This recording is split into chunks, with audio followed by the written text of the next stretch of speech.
Hello, this is to check a OP902 that is not turning on.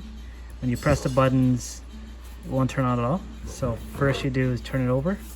I remove the brackets and take a small screwdriver and take off all 4 screws. I removed the 4 screws, so now place it down. You can see the back opens up. This is actually relatively simple. There is 1, 2, 3, 4, 5 connectors. So this one for the main PCB board that connects to this board. This board is the buttons. So make sure your buttons click when pressing it down, meaning at least this board has something that's relaying out. And make sure that this cable to the board is plugged all the way in. Next, you notice this cord up here that goes down to this serial port. This is for your printer or computer that connects to your OP902. Not important if it doesn't turn on, but make sure that one's all the way in and make sure there's no loose cables here. The next will be the power cable, the red and black cables. Make sure this is all the way in, not loose anyway.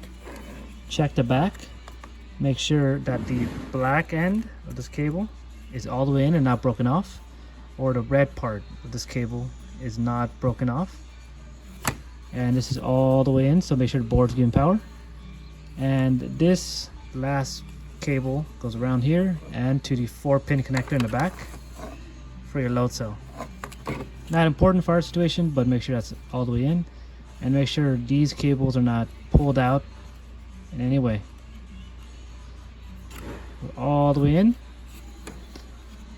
This cable right here also connects to this one. This is just for the DC power, so make sure these cables are not loose. You can see how the red cable is on the right one and the black on the leftmost one, while the last pin right here is empty. So make sure this one is connected in, because at least if you have DC power, you should be powered on your indicator if you plug it into a power supply, or if you put batteries in the back. You'll see the red and black here that go into here, then neither of these two are loose. So now if you try it, make sure all the connections are all the way in. Either hear beep and hopefully it should turn on. If this does not fix your problem and still won't turn on, then you need a replacement OP902, which you could email the returns department if you're within the 1-year warranty of purchase. And if it's been more than 1 year, then you need to contact sales because it won't be covered under warranty. And that should be it.